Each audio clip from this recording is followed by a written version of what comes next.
pierakstījis apustulis Matejs 8. nodaļā. Gods tev, Kungs! Kad Jēzus nokāpa no kalna, viņam sekoja liels ļaužu pūlis, un redzi, kāds spitālīgais, pienācis klāt, nometās ceļos viņa priekšā un sacīja: Kungs, ja vien tu gribi, tu vari mani šķīstīt. Jēzus roku izstiepis, pieskārās viņam un sacīja: Es gribu, topi šķīsts. Un tūlīt viņš tapa šķīsts no savas spitālības. Jēzus viņam sacīja: Pielūko, nevienam to nestāsti, bet ej rādies priesterim un pienes upurdāvanu, ko Mūzes ir noteicis, viņiem par liecību. Kad Jēzus iegāja Kapernaumā, pie viņa pienāca kāds centurions un lūdza: Mans kalps guļ mājās paralizēts un briesmīgi cieš. Jēzus tam sacīja: Es iešu un viņu dziedināšu. Bet centurions atbildēja: Kungs, es neesmu tā cienīgs, ka tu nāc manā namā. Dod tikai pavēli, un mans kalps būs dziedināts. Jo arī es esmu cilvēks, kas pakļauts varai, un man ir padotie karēji. Kad vienam es saku: Ej, tas iet, un citam nāc, viņš nāk, un savam kalpam dari to, viņš dara. To dzirdēdams Jēzus izbrīnījās un sacīja tiem, kas viņam sekoja: Patiesi es jums saku, ne pie viena Izrēlā es tādu ticību neesmu atradis. Un es jums saku, daudzi nāks no austrumiem un rietumiem un sēdēs kopā ar Ābrahāmu, Īzāku un Jēkabu debesu valstībā, bet valstības dēli tiks izgrūsti ārā tumsībā. Tur būs vaimanas un zobu griešana. Tad Jēzus sacīja centurionam: Ej, lai tev notiek, kā tu esi ticējis. Un kalps tapa vesels tanī pašā stundā. Tas ir mūsu Kunga Jēzus Kristus evaņģēlijs. Slāva tev, Kristus! Lūksim, mēs pateicamies Tev, Dievs, par Tavu sveitību un žēlistību, par Tavu evaņģēliju vēsti. Nāc un palīdz mums to pārdomāt un veido mūsos ticību, ka mēs paļāvībā uz Tevi varam dzīvot un darīt Tavā spēkā labu, caur Jēzu Kristu mūsu Kungu. Āmen. Jēzus nokāpj no kalna. Un tad, kad mēs tā klausāmies šajā Mateja evaņģēlija 8. nodaļas sākumā, liekas, ka Jēzus ir kāpis no kāda augsta kalna. Bet tur ir tā interesanti, kad tas nebija nekāds augstais kalns, kur Jēzus bija. Tie nebija Himalaji, tas nebija Karmela kalns, tas nebija Sinaja kalns, kur Mūzes saņēma 10 baukšļus, bet tas bija jaunās derības kalna sprediķa kalns, kurā Jēzus runāja par to, kas tad ir jaunā derība. Kas ir tā vēsts, ko viņš ir atnesis Izraēla tautai un visai pasaulē? Kas ir evaņģēlijs un evaņģēlija būtība? Un ja jūs orientējaties Mateja evaņģēlijā, tad ziniet, 5., 6., 7. nodaļa ir viss viena kalna sprediķa 3 nodaļas, kur Jēzus runā par pašām lielā, par ko vēsti, ko viņš sludina. Kas ir tas jaunās derības saturs? Un tāpēc tas ir tāds jaunās derības kalns, kur viņš bija uzkāpis. Bet tad viņš no šī kalna kāpja lejā. Un jāsaka, šī nokāpšana ir ne tik daudz geogrāfiska, ka viņam bija jāmēro tur kāds kilometrs ceļā, bet šī nokāpšana ir nokāpšana pie cilvēkiem. Tā ir nokāpšana pie dzīves realitātes.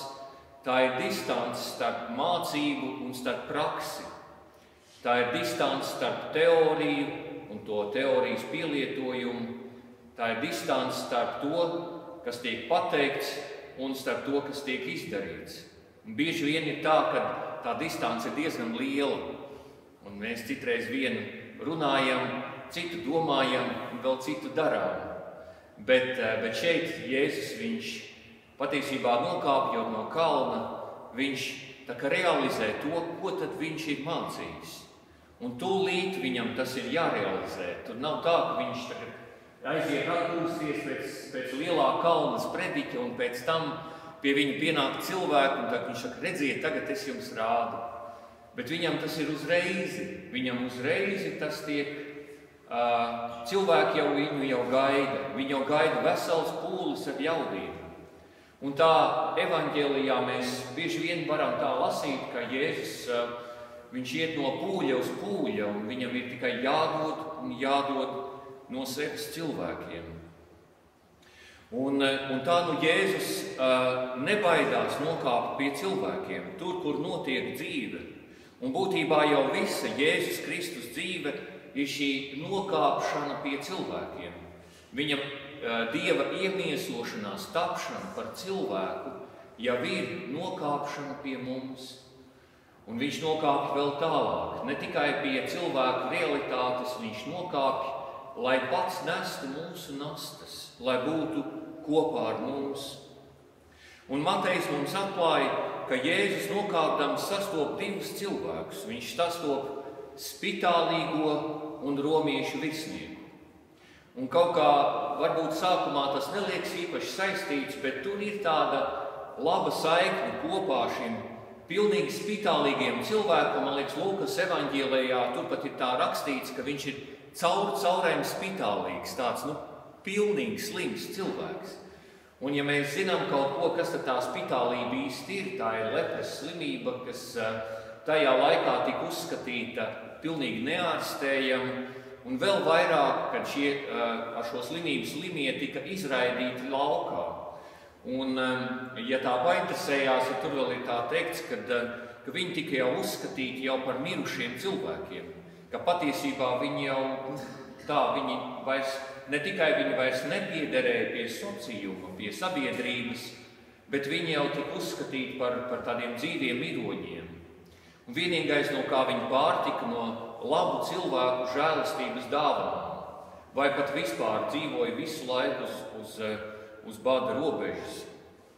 Un tā šis spitālīgais, viņš ir varbūt dzirdējis šo Jēzus sprediķi, un tagad nāk pie viņu lielā cerībā un saka, ja tu gribi, tu vari mani šķīstīt.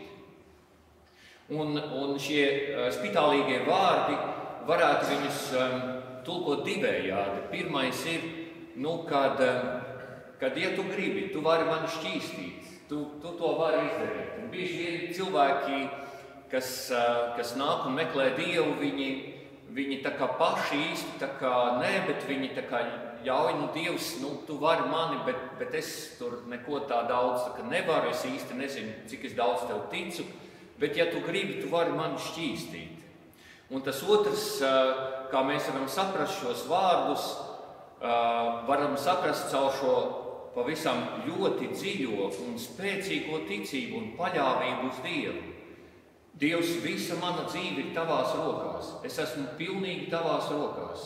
Tavās rokās ir mana dzīvība, mana nāve, mana veselība un mana slimība. Un ja vien tu gribi, tu vari mani šķīstīt. Un tā ir tik ļoti spēcīga ticība. Varētu pat teikt, tā ir tāda svēta ticība, kur cilvēks ir gatavs ielikt visu sevi Dieva rokās. Un jāsaka, šos abus cilvēkus, spitālīgo un romiešu virsnieku, vieno tas, ka viņi abi divi nepieder pie Izraēla tautas. Viņi nav pelnījuši, ka viņiem izrāda žēlastību. Viens ir pilnīgi jau, varētu teikt, jau nolēmts nāvei, un otrs ir tāds, kurš nepiederīgs. Otrs ir pat jāsaka ienaidnieks, romiešu centurions. Un tas ir romiešiem diezgan augsta amatpersona. Vēl kur citur evaņģēlijos tiek uzskatīts, ka tas ir bijis arī tāds īpašs cilvēks, kas ir Kapernaumas pilsētā ebrejiem uzcēlis sinagogu, varētu teikt, ļoti draudzīgs cilvēks no laicīgās varas, bet draudzīgs, kurš ir daudz ziedojis, daudz laba darījis, bet viņš ir nepiederīgs, viņš nav ebrejs. Viņam nav tiesības pieprasīt, bet ir interesanti, pat ja viņam būtu tiesības, viņš nelieto šīs tiesības. Viņš nenāk un saka, es esmu daudz jums laba darījis, palīdzi tagad man. Man ir grūti, tagad tev man ir jāpalīdz. Bet viņš saka, mans kalps guļ mājās un briesmīgi cieš. Un vēl kas ir, ka šis cilvēks, viņš nevis par sevi lūdz, bet viņš lūdz par savu kalpu. Un grieķu valodā tur ir teikts nevis vienkārši kalps, bet tas ir vergs, dulos, kas viņam tur ir mājās. Tas ir viņa vergs, kas tur mājās cieš. Un viņam ir laba sirds, viņš aizlūdz par savu vergu. Un Jēzus bez pārdomām ir gatavs iet un dziedināt. Bet centurions vēl tā vietā viņam saka to, ka es neesmu cienīgs, ka tu nāc manā namā. Saki tikai vārdu, un mans kalps būs vesels. Un patiesībā šeit atklājās tā viņa lielā ticība, kā viņš patiešām tic, ka Jēzus viņam nav jāiet uz centuriona namu, jo ebrejs nevar ieiet pagānu namā, viņš kļūs nešķīsts, un tas nav iespējams, bet viņš saka, bet tu pavēli tikai tiem spēkiem, kas kam pāri tu valdi, un viss būs, un viņš būs dziedināts. Un tā ir šī centuriona spēcīgā ticība. Un līdz ar to mēs šajā notikumā, kur abi šie cilvēki parāda milzīgu, spēcīgu ticību Jēzum, mēs varam ieraudzīt šo ticības tēmu. Vēstulē ebrejiem 11. nodaļā ir teikts, ka ticība ir cerības pamatā. Tā pārliecina par neredzamām lietām. Ticībā mūsu priekšgājēji ir saņēmuši Dieva atzinību. Tātad ticība pārliecina par neredzamām lietām.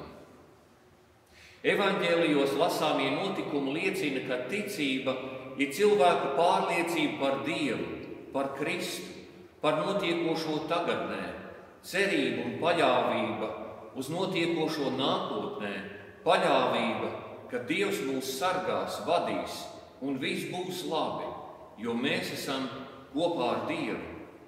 Ticība, varētu pat teikt, ir kā tāds neredzams tilts, pār ko cilvēks pāriet no vienas realitātes uz otru, tikpat reālu realitāti. Ticība ir kaut kas tāds, ka cilvēks ir gatavs ielikt pat savu veselību, savu dzīvību tā otra rokās, par ko viņš nav pārliecināts, bet kam viņš tic un cer. Un varētu teikt, ticība var būt pozitīva, un ticība var būt arī negatīva. Piemēram, pozitīva ticība ir pārliecība par to, ka Dievs dod manai dzīvei jēgu, ka pasaulē ir labais, ka Dievs ir ne tikai tur ar citiem cilvēkiem, bet ar mums, ar mani. Dievs gādā par mani. Es ielieku savu veselību, savu nākotni, šīs dienas gaitas Dieva rokās, un tas ir tikpat droši, kā es ielieku savu veselību, sava vīra vai sievas rokās, kas vada mašīnu, un es zinu, ka viss būs labi, kad viņš prot vadīt mašīnu. Tur viss ir kārtībā. Un tā ir šī ticība, kad es paļaujos, es esmu paļāvībā uz to. Un tā ir, varētu teikt, šī pozitīvā ticība. Bet varbūt arī negatīva ticība, ka cilvēks tic, ka viņš, piemēram, ir slims. Viņš ir vesels, bet viņš ir ieņēmis prātā, ka viņš ir slims. Un sāk rīkoties kā slims cilvēks. Un citreiz tāpat var notikt. Tad ir, varētu teikt, tāda negatīva ticība, ka cilvēks ir tik ļoti kaut kā viņam ir iesēdies negatīvais, kad viņš padara realitāti ļaunāku nekā viņa patiesībā ir. Un arī tādi gadījumi arī ir cilvēku dzīvē. Un cik svarīgi ir, kad mūsu šī iekšējā pasaule ir savietojās ar realitāti, vai vēl labāk, ka mums ir šī pozitīvā ticība. Spitālīgais un romiešu centurions abi šādā ticībā pozitīvā ticībā raugās uz Jēzu no Nāceretes un redz viņā Dieva svēto. Un abiem bija šī pozitīvā ticība, kā abi divi saskatīja dziedināšanu vai nu sev, vai nu savam kalpam, Jēzu Kristu. Un varētu teikt, abiem jau nebija vairs kur likties. Droši vien tam nabaga spitālīgajam jau kā tādam bija pēdējā cerība. Viņš paļāvās, viņš centās, viņš atrada Jēzu cerību, un šī cerība viņu nepievīla. Un romiešu centurions, kurš jau iespējams jau Jēzus bija iepriekš dzirdējis, jo Jēzus piemīta Kapernaumā Pētera namā, kas tagad pēc arheoloģiskiem izrakumiem atrodas turpat tuvumā pie Kapernaumas sinagogas. Un iespējams šis draudzes priekšnieks, viņš jau bija dzirdējis Jēzus sacīto, un viņam jau bija šī paļāvība, ka viņam varētu palīdzēt. Un viņa paļāvība nepalika kaunā. Viņš saņēma pēc savas ticības. Un varētu patiešām teikt, ka šī pozitīvā ticība tiešām ir kā tilts, kas no tādas, no šīs situācijas, kurā es tagad esmu, kurā ir tik ļoti grūti, ved pie dziedināšanas, ved pie palīdzības, ved pie tā, ka Dievs atsaucas uz mūsu lūgšanām, atsaucas uz cerību, kas ir likta uz viņu. Meklēt viņa vaigu un likt savu cerību uz viņu ir tā vērts. Cilvēks vēl nekad varbūt mūžā nav paļāvies uz Dievu kādā savā dzīves svarīgā jautājumā, tad varbūt ir pienācis brīdis pamēģināt paļauties uz Dievu šodien, ielikt Dieva rokās to, par ko varbūt jūs neesat droši, un pamēģiniet, paļaujieties uz Dievu, un esiet paļāvībā un dzīvojiet paļāvībā, un kad Dievs jums atsauksies un jums palīdzēs. Bet to darīt var ar lūgšanu. Kungs, es ielieku tavās rokās šo vajadzību, šo problēmu, rītdienas pārbaudījumus, sacensības, lai izdodas darbs, lai man ir iespējams atrast to, lai ir labs laiks un tam līdzīgi mēs ieliekam Dieva rokās cerībā, ka Dievs man palīdzēs. Un tā mēs varam lēnām ievigrināties šajā paļāvīgajā ticībā uz Dievu, kas dzird cilvēka lūgšanas. Un Dievs dzird lūgšanas gan tās, kuras mēs sakām ar savām lūpām, kad mēs izsakām tās, gan arī tās, kuras mēs pasakām savās domās, kad mēs domās lūdzam Dievu. Bet Dievs dzird arī vēl tās lūgšanas, kuras mēs pasakām ar savu sirdi, ka mēs no savas sirds tiecamies uz viņu, ticam uz viņu, ceram uz viņu. Dievs dzird arī tās lūgšanas. Noslēgumā mēs varam noklausīties un iedvesmoties no viena kristīgā, tāda, varētu teikt, piemēra devēja, ir tāds Šarls de Foucault, kur viņš ir uzrakstījis tādu ļoti skaistu lūgšanu, ko viņš no savas sirds ir runājis uz Dievu. Tēvs, uzticu sevi tev, rīkojies ar mani kā vēlies, lai arī kā tu ar mani rīkotos, pateicos tev par visu. Esmu visam gatavs un visu pieņem, lai notiek tavs prāts manī un visos tavos radījumos. Neko vairāk nevēlos, mans Dievs. Nododu savu garu tavās rokās, nododu to tev, Dievs, kā arī visu savu sirds mīlestību. Mīlu tevi, un mana mīlestība pieprasa dāvāt sevi, atdot sevi tavās rokās bez atlikuma, bezgalīgi uzticoties, jo tu esi mans Dievs. Āmen.